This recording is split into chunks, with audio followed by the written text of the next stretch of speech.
everyone, welcome to our YouTube channel, Bunch of Idiots.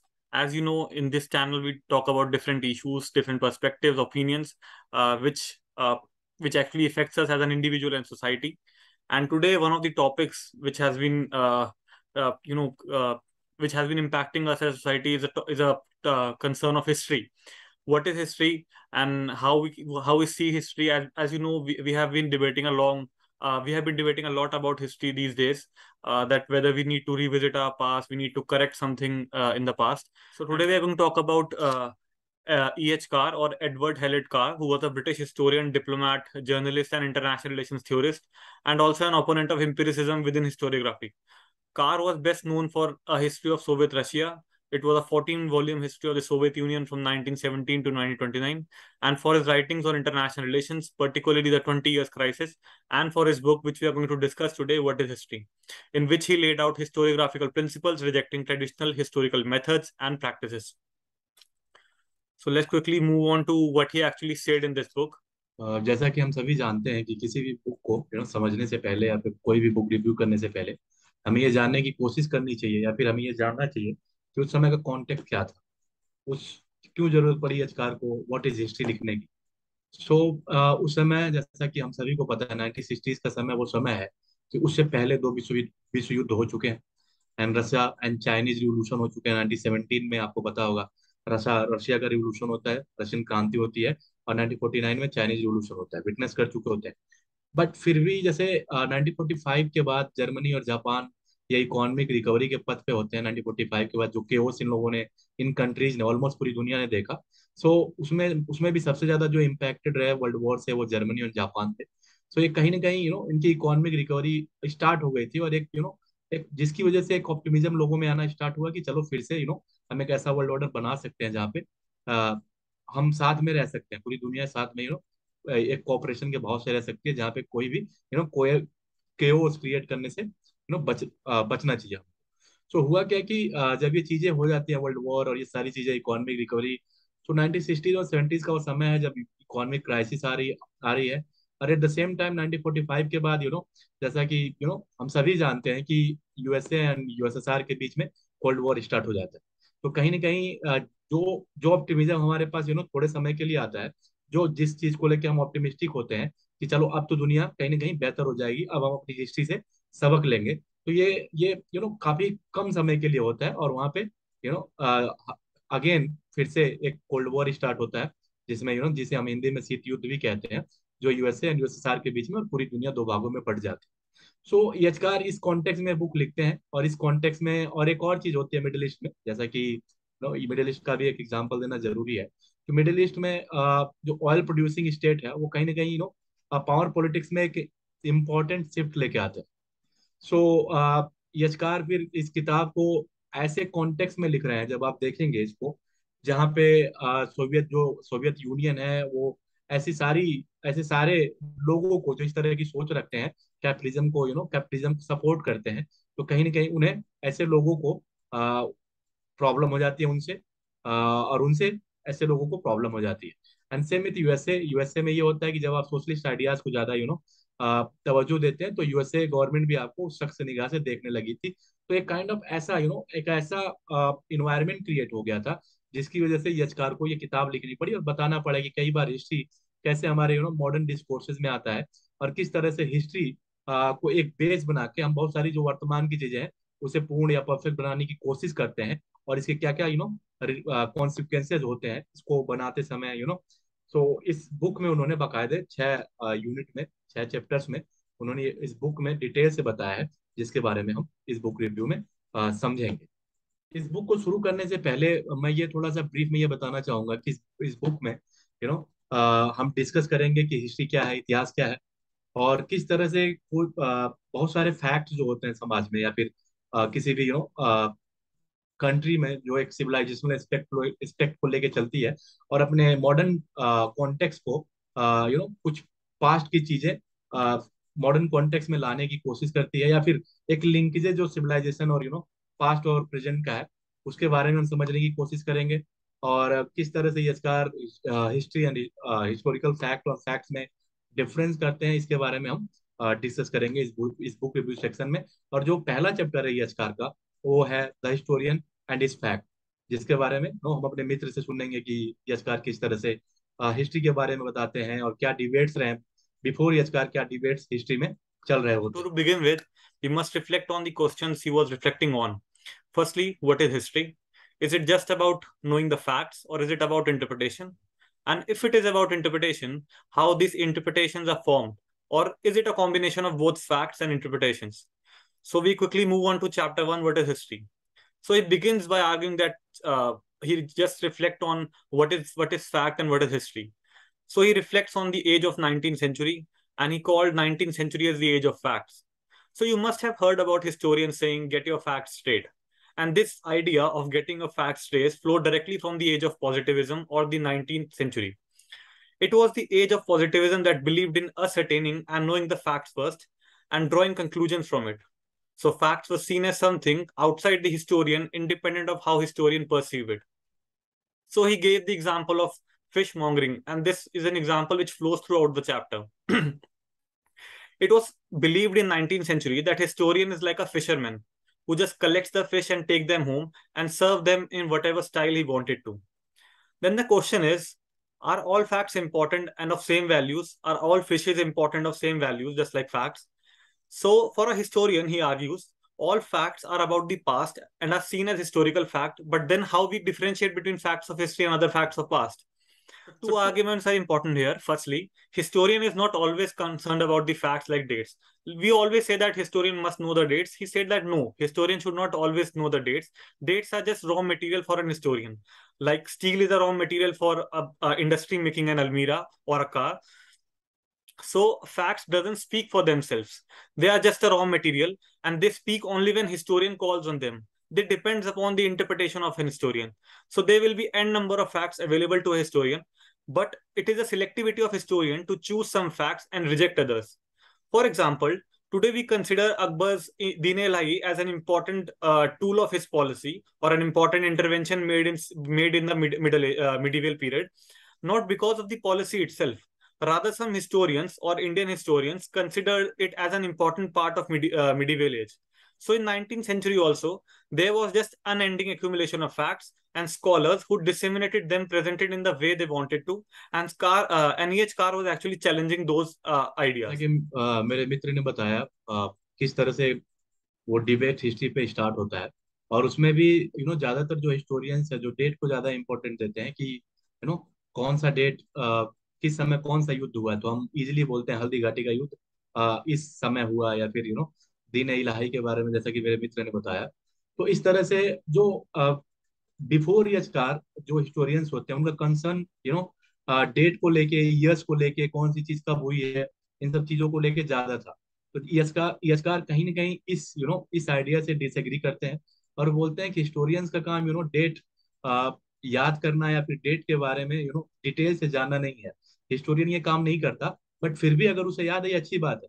ये एक raw material की तरह है। अगर ये प्लस पॉइंट है हिस्टोरियंस के लिए कि अगर वो कोई डेट याद रखता है तो। सो यशकार इस जो पहले चैप्टर में इसके बारे में स्टार्ट करते हैं, और मेरे मित्र ने इसको डिटेल से बताया। और रॉ मटेरियल है जिसके बेस पे कोई बिल्डिंग तैयार होती है, तो डेट, ईयर, कौन सी तिथि में क्या हुआ, ये सब जरूरी है, बट ये इतना जरूरी नहीं है कि ये हिस्ट्री के डिस्कोर्स को डिफाइन करे।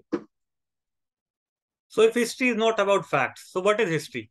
He argues that history is always contextual. For example, he said that if we see the way 19th century historian worked, we will see that their works reflected the economic doctrine of laissez-faire or less interference of state. So facts of history in the 19th century were presented as an infinite progress towards the higher end. It was too much factual in nature. Then in 1880s and 90s, something different happened in other part of world. There were some questions raised regarding this endless accumulation of facts or mindless collection of facts. This came in the light of challenge to liberalism from alternate schools of thought. For example, William Delthé in Britain or Croce in Italy.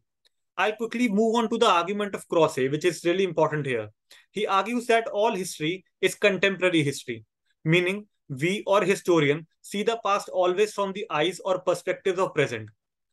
The most important historian he mentioned was Collingwood, who made an immense contribution to the philosophy of history through his seminal work, Idea of History, which came in 1945. Collingwood argues that philosophy of history is not just about past, nor how historians see the past, but a mutual relation between what is the past and how historians perceive the past. It is not a singular idea. So history is a history of thought or a how we perceive about it. We reconstitute past in our mind through empirical evidence. This reconstitution involves selection and interpretation of facts. So there are two main conclusions. Facts of history never come up in pure form. Whenever we see something, it enters our mind and refracts from the mind of recorder and come back in the form of historical fact. When it come back from our mind, our prejudices, choices, or differences, they reflect on our fact. So a reader must, instead of focusing on fact, should focus on the historian. So study the historian before you study the fact. इसको समझने के लिए just मेरे मित्र ने starting में एक example दिया था फिश मॉन्गरिंग का, जहाँ पे समुद्र में बहुत सारी मछलियां हैं और मछुआरा कोई उनमें से एक मछली चूज करता है अकॉर्डिंग टू कि कैसे उसे क्या खाना है और क्या पकाना है। तो उस तरह की मछली वो पकड़ता है और फिर अपने अपने अनुसार वो उस फूड को, उस मछली को एक फूड के रूप में पकाता है। तो same goes with history, history के साथ भी ऐसा ही है कि ये हिस्टोरियंस बहुत सारे फैक्ट्स होते हैं, ये हिस्टोरियंस के पोजीशन पे डिपेंड करता है कि वो किस फैक्ट को लेता है और किस फैक्ट को वो छोड़ता है और किस फैक्ट को वो डिस्कोर्स का एक पार्ट बनाता है। सो इस तरह से डिबेट ऑफ हिस्ट्री या डिबेट्स स्टार्ट होती है कि व्हाट इज हिस्ट्री, और हिस्ट्री इंटरप्रिटेशन है, फैक्ट है। और जैसा कि मेरे मित्र ने बताया कि जहाँ पे क्रॉसवुड ये बता रहे हैं कि all history is contemporary history, इसका मतलब ये है कि क्या जो जो सभी इतिहास है वो ये बोलते हैं वो समकालीन इतिहास है। उनके कहने का तात्पर्य यहाँ पे ये है कि जो चीज भी हम जो पास्ट हम देखते हैं उस पास्ट का कोई मतलब नहीं, क्योंकि आज आप जो उस पास्ट को अगर देख रहे हैं बिकॉज ऑफ योर प्रेजेंट, मतलब आज अपने प्रेजेंट के अकॉर्डिंग उस पास्ट को आप देख रहे होते हैं, and that is why that history actually it make sense कि इसीलिए, और आप आज के अकॉर्डिंगली कुछ ना कुछ मीनिंग देने की कोशिश करते हैं। तो हिस्ट्री में ये एक संभावना है। और बाद में कोलिंगवुड ये बताते हैं कि कोई भी हिस्ट्री केवल पास्ट नहीं है, ठीक है, कोई भी हिस्ट्री केवल पास्ट नहीं है। ये एक एक ब्रिज की तरह है जहाँ पास्ट एंड प्रेजेंट दोनों का एक इंटरमिंगलिंग है, and that is how history जो है ये इवॉल्व होती है। और यहाँ पे ना कंप्लीट प्रेजेंट पे फोकस करती है ना कंप्लीट पास्ट पे।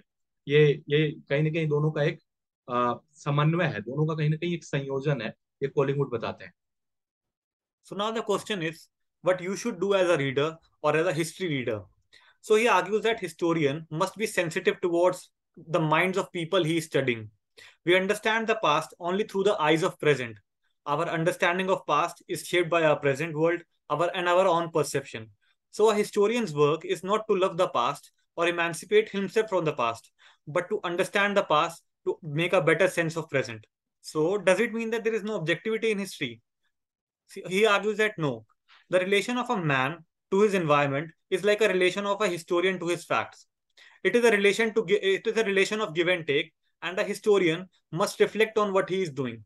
So he must understand his facts, but history is not always about fact. There is something deeper and beyond facts, which a historian must understand. इस चैप्टर को conclude करते हुए पीएचकार history को define करते हुए कहते हैं कि हिस्ट्री केवल फैक्ट का अध्ययन नहीं है, हिस्ट्री केवल किसी एक इंटरप्रिटेशन का अध्ययन नहीं है। हिस्ट्री इज ऑल अबाउट जो फैक्ट है, जो पास्ट के फैक्ट हैं और जो हिस्टोरियंस है उनके बीच का एक संबंध है। क्योंकि फैक्ट कोई भी फैक्ट तब तक फैक्ट नहीं होता जब तक कोई भी फैक्ट तब तक हिस्टोरिकल फैक्ट नहीं होता जब तक हिस्टोरियन अपने अकॉर्डिंग उस फैक्ट को चेक नहीं करता और उसके जो भी प्रोसीजर है, there is a procedure of it, उस प्रोसीजर के थ्रू वो हो के नहीं जाता उस प्रोसीजर से, तब तक उस फैक्ट को हम हिस्टोरिकल फैक्ट नहीं कहते अकॉर्डिंग टू वीएचकार। और ये at the end of this book, at the end of this chapter वो ये कहते हैं हिस्ट्री जो है पास्ट और प्रेजेंट का एक समन्वय है। हिस्ट्री जो है हिस्टोरियंस और फैक्ट के बीच का एक संबंध है। So the second chapter is society and individual. Another question that we confront us while reading a history book is regarding historians' biasness. Can a historian be unbiased if he is part of a society having their own preconceived notions of what is good or bad? And secondly, we often see great names of Napoleon or Lenin or Akbar or Chandragupta Maurya and divide history on the basis of great names and great kingdoms. Can a single man really become a defining factor of a historical period? Is this division really legitimate? These are some of the questions he raised in second chapter. He said that individual and society are inseparable. They are always complementary to each other. So, to understand a historian, you must understand the context of the historian, from which society and context he is coming from. Because as soon as we are born, world gets to influence us. And one of the individualistic philosophers at that time was J.S. Mill. He challenges individualistic idea of J.S. Mill and said that there is no antithesis between society and individual, which Mill believed. No doubt, individualization has increased after modernity, but this doesn't separate individual from society. Human nature is always shaped by social convention. And you must ask this to yourself: Can you really imagine outside you? Can you really imagine yourself outside the society? So he called individualism a historical myth. या दूसरा chapter याचकार का है, society and individuals, जहाँ पे ही begins with society and individual में पहले कौन है। तो जैसा कि मेरे मित्र ने एक्सप्लेन किया कि कई बार हिस्टोरियंस ऐसा करते हैं कि किसी एक खास पर्सनैलिटी को स्पेसिफिक फिगर को उठाते हैं और उनके बेसिस पे पूरी हिस्ट्री को लिख देते हैं। तो क्या यशकार इसी पे सवाल करते हैं और सवाल के माध्यम से ये पूछते हैं, तो क्या किसी एक पर्सन के बेसिस पे हिस्ट्री लिखना दैट इज गुड। और दूसरी तरह की जो वो बातें कर रहे हैं वो कहीं ना कहीं जो राइटर्स हैं या फिर जो स्टोरियंस हैं उनके बायसनेस की बातें कर रहे हैं। जब भी कोई हिस्टोरियंस कोई चीज लिखता है तो उसके कहीं ना कहीं पहले से ही good idea of good and bad का कॉन्सेप्ट उनके दिमाग में रहता है। तो इसी चीज को बताते हुए वो जॉन स्टुअर्ट मिल का एग्जांपल देते हैं और वो बोलते हैं कि जॉन स्टुअर्ट मिल एक ऐसा थिंकर था जो कहीं ना कहीं इंडिविजुअलिज्म को ज्यादा मानता था। सोसाइटी और इंडिविजुअल के बीच में हमेशा जो सोशल साइंसेज में एक डिबेट रही है कि कौन पहले है, या फिर क्या सोसाइटी ह्यूमन थॉट प्रोसेस को सेव करती है या फिर इंडिविजुअल एक सेपरेट एग्जिस्टेंस रखता है और एक separate without getting influenced by society वो हिस्ट्री राइटिंग कर सकता है। तो इसी डिबेट को आगे बढ़ाते हुए वो मिल के आइडिया से डिसएग्री करते हैं। जामिल ये मानते हैं कि इंडिविजुअल का अपना एक पहचान है और अपना एक अस्तित्व है और उसमें सोसाइटी का कोई भी जो बायसनेस है वो नहीं होती। दैट्स व्हाट मिल है कुछ to some extent he used to believe. इसी को वो नहीं मानते। वो बोलते हैं कि जो सोसाइटी की पूरी थॉट प्रोसेस है ये अजकार, वो ये मानते हैं कि सोसाइटी का पूरा थॉट प्रोसेस और सोसाइटी जो इंडिविजुअल का पूरा थॉट प्रोसेस कहीं ना कहीं सोसाइटी से होके जाती है और कहीं ना कहीं सोसाइटी उसको सेव करने में बहुत बड़ा रोल प्ले करता है। इसी को ये अजकार इस चैप्टर 2 में कहीं ना कहीं स्टार्टिंग में इस तरह के डिबेट को बता रहे होते हैं जो इंडिविजुअलिस्ट और कम्युनिटेरियम और ये कहिए जो ऐसे थिंकर जो सोसाइटी पे बिलीव करते हैं उनके बीच में। So that's why he called individualism a historical myth. It began with Renaissance and later with capitalism and Protestantism. And what many people call individualization, Carr called it a social revolution. And that social revolution brought new social groups to power. And of course, impact of capitalism also shaped that thinking. This individualism is also a social process. So there are no struggle between individual and society, rather between groups of individuals within the society. So to understand history, we should not abstract an individual from society. So before we blame a leader of a country for an unforeseen event, we must understand that person was not solely responsible for that act. He was just part of the social process and events that ultimately lead to an unforeseen event. So men we study acted in a context and society. Similarly, when it comes to historian, his knowledge is not his individual possession, and many people participate in accumulation of that knowledge. That's why he said, history is not moving procession, which a historian is watching from above. He is also part of that procession, moving alongside the society, and new angles constantly emerging as we move along. Historian is part of history, and therefore, we as a reader can't appreciate the work of a historian unless we understand his standpoint. That standpoint is deeply rooted in history and particular form of society.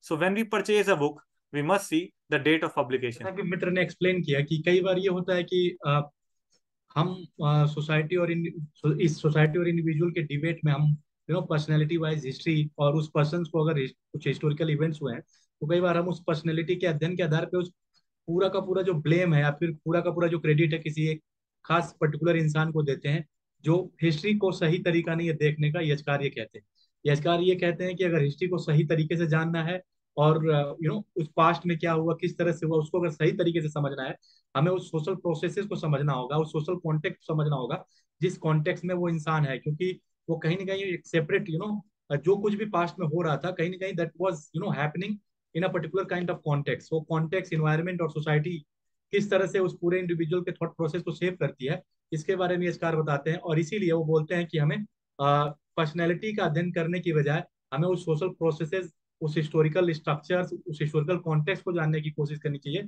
जिसमें उस व्यक्ति की पूरी सोच बनती है या पनपती है। So, if you remember, in the first chapter, we said that before you study history, study the historian. Now, we added another layer to that. That is, before you study historian, study its historical and social environment. So, history becomes a process of inquiry into the past of man in society. Facts of history are about individuals, not about the actions performed by an individual. Facts of history are about relations of an individual to one another in a society. So, historians must investigate what lie behind a particular act and not a particular person. हाँ, सो यशकार ये बताते हैं कि जो जो हम historical conflicts देखते हैं, या फिर जब हम सोसाइटी में किसी तरह का किसी चीज के बीच में एक स्ट्रगल देखते हैं, तो वो struggle not because of individual, वो स्ट्रगल जो इंडिविजुअल के ग्रुप से है उनको वो कर रहे होते हैं, रेदर देन वन इंडिविजुअल। तो ग्रुप्स ऑफ इंडिविजुअल्स की बात करते हैं जो कहीं ना कहीं अपने इंटरेस्ट को फुलफिल करने के लिए या फिर अपने अपने अपने जो भी उनके एजेंडाज हैं उसको फुलफिल करने के लिए एक एसोसिएशन फॉर्म करते हैं। एंड दैट इज वाई एचकार के लिए इंडिविजुअल और सोसाइटी दोनों एक दूसरे के कॉम्प्लीमेंट्री हैं, रेदर देन दोनों एक दूसरे के अपोजिट, इसीलिए दोनों का अध्ययन जरूरी है। और इंडिविजुअल क्या है ये समझने समझने के साथ साथ हमें ये भी समझना होगा उसकी पूरी थॉट प्रोसेस, उस समय का सोशल स्ट्रक्चर, हिस्टोरिकल कॉन्टेक्स्ट, ये सभी चीजें हमें समझने की जरूरत है। So that's why he called history as a dialogue between society of today and society of past. Moving on to chapter 3, which is history, science, and morality. So we often see people differentiating between social sciences and sciences. And can social sciences work like science? They often raise these questions. Can history come up with some predictions and universal ideas like science did? In 19th century, similar attempts were made in Europe to make history and social sciences more scientific, objective, and universal. If you see the examples of Adam Smith's law of market or Thomas Malthus' law of population. Therefore, in history too, similar attempts were made, like by Max Weber, when he explained relations between Protestantism and capitalism. जैसे positivism का विकास हुआ, एम्पिरिसिस्ट way of knowledge जैसे जैसे ये develop हुआ, तो इसका influence almost, जैसा कि पहले चैप्टर में हमने डिस्कस किया, इसका इन्फ्लुएंस ऑलमोस्ट सभी डिसिप्लिन पे होता है। तो कहीं ना कहीं हिस्ट्री भी इससे अछूता नहीं है, हिस्ट्री भी इससे पीछे नहीं रहता, और वो भी एक ऐसे प्रिंसिपल को ढूंढने की कोशिश करता है जो एक यूनिवर्सल जिसका नेचर हो, जैसा साइंस हमेशा ऐसे प्रिंसिपल को पाने की कोशिश करता है, खोजने की कोशिश करता है जो कहीं ना कहीं एक यूनिवर्सलिज्म जैसी चीजों को जनरेट करता है या फिर पाने की कोशिश करता है। Same goes with history, history के साथ भी सेम हुआ, खासकर जो ऐसे हिस्टोरियंस जो साइंस की किसी खास एक ट्रेंड से इन्फ्लुएंस थे, उनका ये मानना था कि हिस्ट्री में भी इस तरह के प्रिंसिपल्स क्रिएट करने में या इस तरह के लॉ बनाने में हम सक्षम है। और ऐसे लॉ के द्वारा, जैसे कि मित्र ने बताया कि थियरी ऑफ पॉपुलेशन जो माल्थस का प्रिंसिपल है, एडम स्मिथ का जो इकोनॉमिक थियरी है, जहाँ पे एक्चुअल में एक पूरे इकोनॉमिक्स वहां से डिमांड एंड सप्लाई पे स्टार्ट हो जाती है, जैसे एडम स्मिथ उस प्रिंसिपल्स को डिफाइन करते हैं। उसी तरह से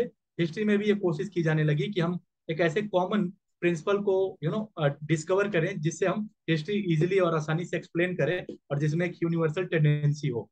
Can history generalize like sciences? Can we really generalize things in history like we do in sciences? In science, we often do experiments and do generalization based on that, and we often make our conclusions. And E.H. Carr says that this is also possible in history because the very use of language commits the historian to generalization. The moment we use a particular kind of language, we are committed the sin of generalization. For example, Peloponnesian War and Second World War are both different, but both are called or considered under the category of war. Isn't calling them war is a sort of generalization? So everyone in history is a victim of generalization. History is concerned with the relation between unique and general. We do generalization in history to learn from history and apply the lesson learned from one event to another. And men do learn from historical past.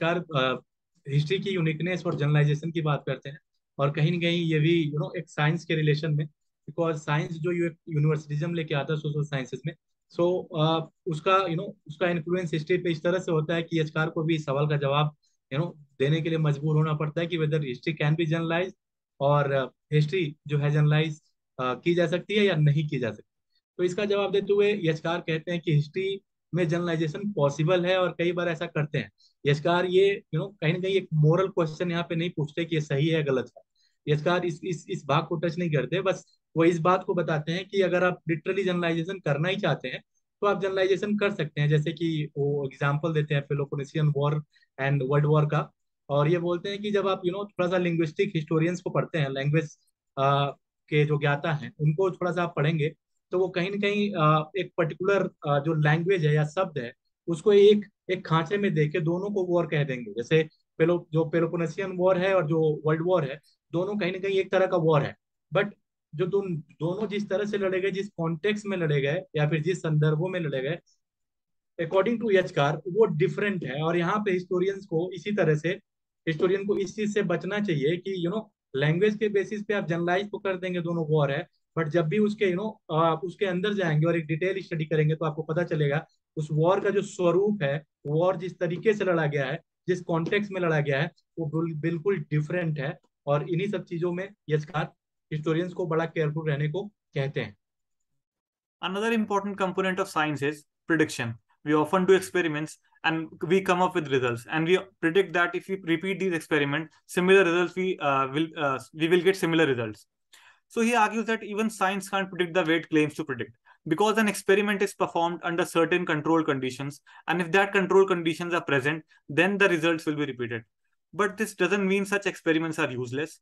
Still, they can be a guide for our future experiments and future thinking. Similarly, a historian also generalizes and provides guide for future actions.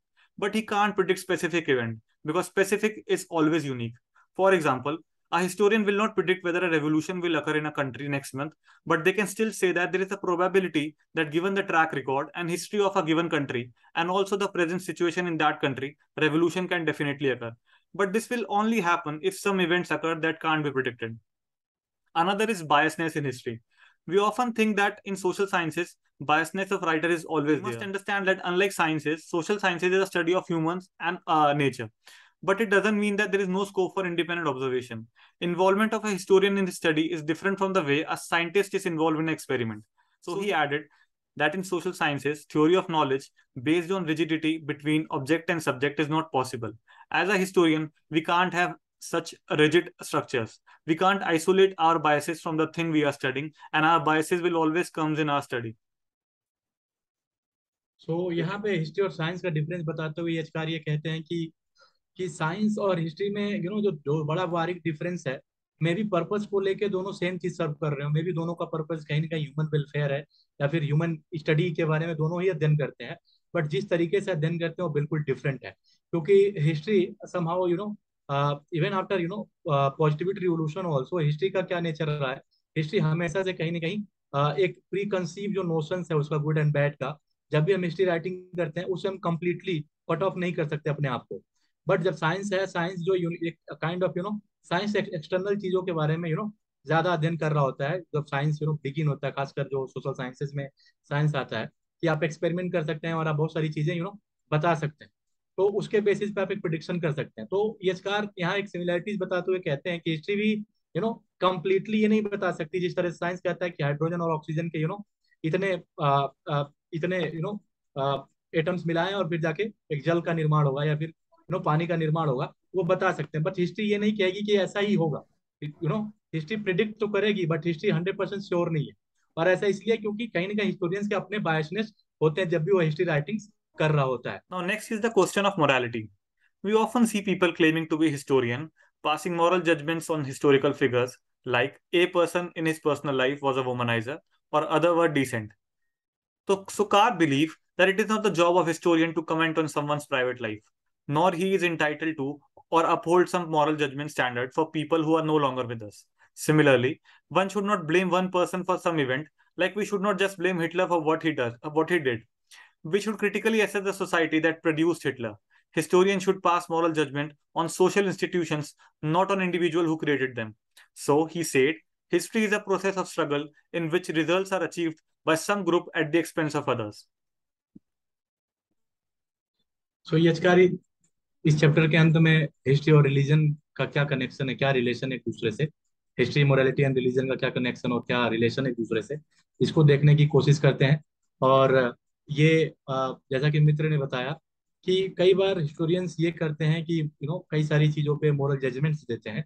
तो यहाँ पे ये moral judgements या फिर historians के जो biasness है, kind of आप ये कहें कि जो गुड एंड बैड का कॉन्सेप्ट जो पहले से एक्सेप्टेड है या फिर मान लिया गया सोसाइटी के द्वारा, अगर उसी बायसनेस के साथ अगर आप हिस्ट्री राइटिंग कर रहे हैं, तो कम से कम दूसरों की प्राइवेट लाइफ के, किसी हिस्टोरिकल फिगर है अगर कोई, उसके प्राइवेट लाइफ पे कमेंट करने से बचना चाहिए हिस्टोरियंस को।